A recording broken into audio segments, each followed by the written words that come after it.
Sir ప్రస్తుతం కేసీఆర్ గారు ఎక్కడ కనిపించట్లేదు.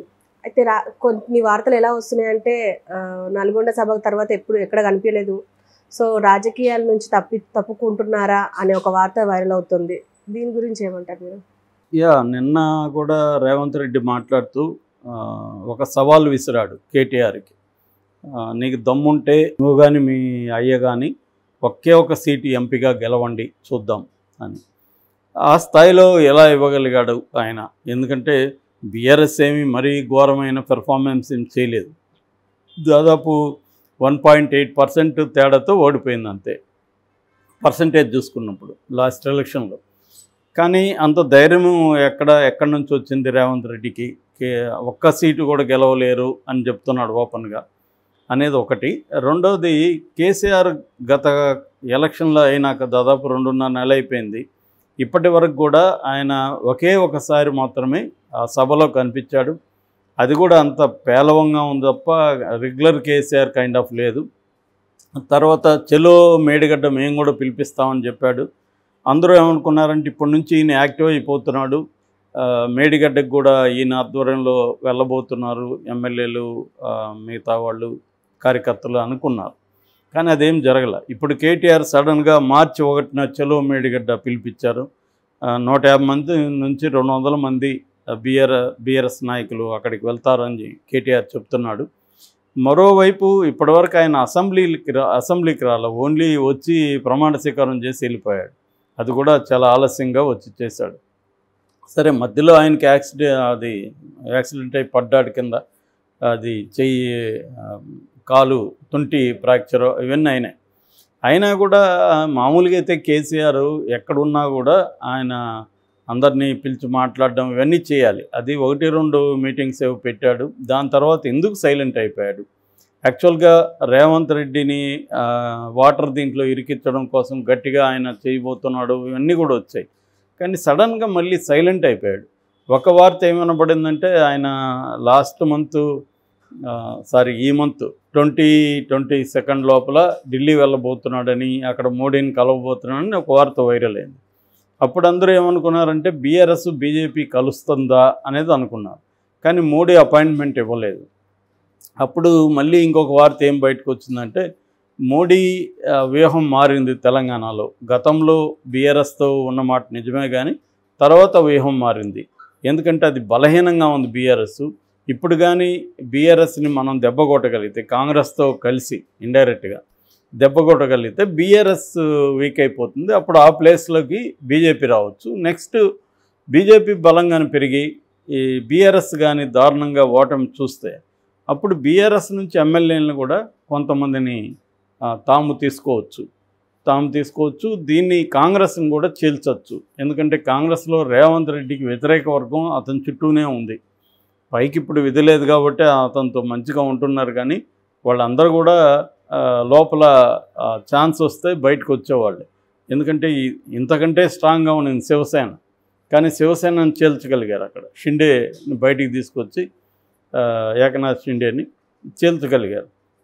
అలాగా ఇక్కడ కూడా చీల్చగలిగితే రేపొద్దున రేవంత్ రెడ్డి ప్రభుత్వాన్ని కోల్దోసే అవకాశం ఉంది. అప్పుడు చీలిన వర్గం తాము కలిసి ప్రభుత్వాన్ని ఫామ్ చేసే అవకాశం కూడా ఉంది. ఇప్పుడు హిమాచల్ ప్రదేశ్లో కూడా ఇప్పుడు అదే పరిస్థితి. నిన్న అక్కడ రాజ్యసభ సభ్యులు గెలిపించుకోవడంలో అనూహ్యంగా బీజేపీ సభ్యుడు గెలిచాడు. అంటే క్రాస్ ఓటింగ్ వేశారు. ఇప్పుడు అక్కడ అసెంబ్లీలో బల ప్రదర్శన చేసుకోవాలని పరిస్థితి కాంగ్రెస్కి ఏర్పడింది.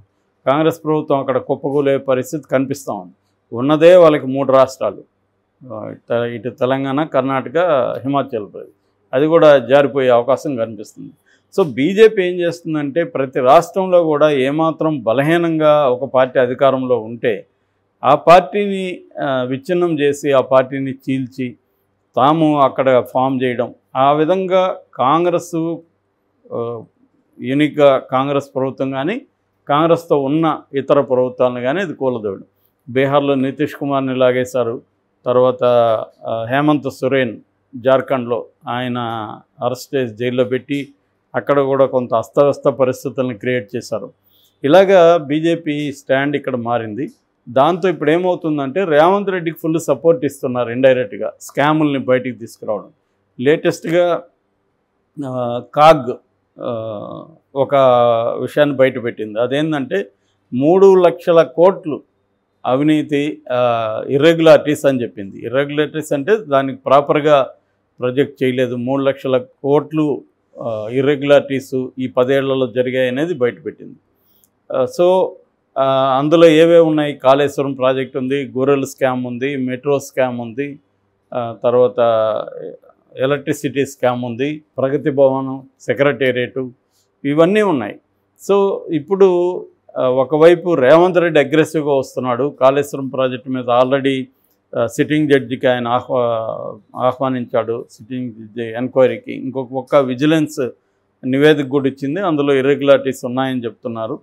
ఇంకోవైపు మిగతా ఎలక్ట్రిసిటీ కావచ్చు, నేను ఇందాక చెప్పిన ప్రగతి భవనం, ఇవన్నీ కూడా స్కాముల్ని 1 by 1 బయట పెట్టుకుంటూ వస్తున్నారు. ఇవన్నీ కూడా కేసీఆర్ వైపుకి వెళ్తున్నాయి. రేపు పొద్దున ఇందులో సిబిఐ, ఈడీ రంగంలోకి దిగితే మాత్రం ఖచ్చితంగా కేసీఆర్ కూడా అరెస్ట్ అయ్యే అవకాశాలు ఉంటాయి. సో అందుకని కేసీఆర్ ఏంటంటే ఒక లోపాయికారిగా ఒక ఒప్పందం చేసుకున్నాడు రేవంత్ రెడ్డితో.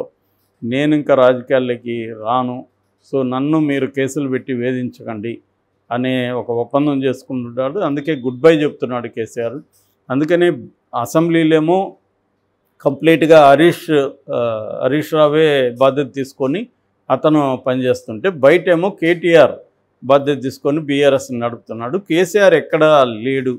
సో ఇదేమన్నా టెంపరీగా ఆయనకి రెస్ట్ ఇస్తారా? ఈ ఎలక్షన్ల వరకు ఆయనకి కంప్లీట్గా రెస్ట్ ఇచ్చేసి ఎలక్షన్లో రిజల్ట్ చూసుకొని ఆ తర్వాత ఆయన రంగంలోకి దిగడానికి రెడీ అవుతున్నారా? లేదు, ఆయన ఇంకా కంప్లీట్గా రెస్ట్ తీసుకుంటున్నారు. ఎందుకంటే గతంలోనే ఒక వార్త వచ్చింది, ఆయనకి ఆరోగ్యం కూడా అంత గొప్పగా లేదు. ఆయన కూడా 70 years వచ్చాయి.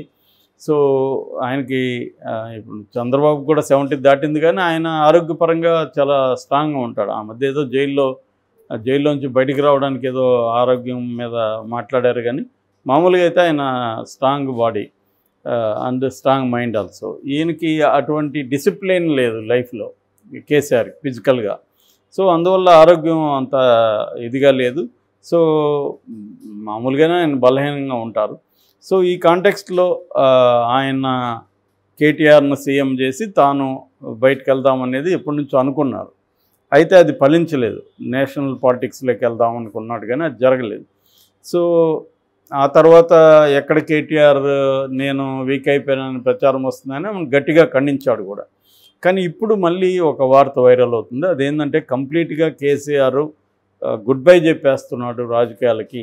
దానికి ప్రధాన కారణం తాను జైల్లో కూర్చోవాల్సి వస్తుంది, చాలు 10 ఏళ్ళు పరిపాలించింది, ఇంకా మనకు మనమైతే తెలంగాణ చరిత్రలో నిలిచిపోతాం, తెలంగాణ తెచ్చిన వాళ్ళలో ప్రధానంగా కేసీఆర్ పేరు ఉంటుంది, కాబట్టి ఇక మీదట మనం విశ్రాంతి తీసుకుందాము, హెల్త్ చూసుకుందాము, వ్యవసాయం అది ఎట్లాగో ఉంది అనే ఉద్దేశంతో. ఎందుకంటే నెక్స్ట్ లీడ్ చేయాల్సింది కేటీఆర్ అండ్ హరీష్ రావు, వీళ్ళు జంటగా లీడ్ చేస్తారు. ఇద్దరు కూడా లీడ్ చేయగలిగిన క్యాపబిలిటీస్ వాళ్ళకు ఉన్నాయి. ఎట్లాగో వీళ్ళకి ఢిల్లీ స్థాయిలో ఏమన్నా ఉంటే కవిత చూసుకుంటుంది.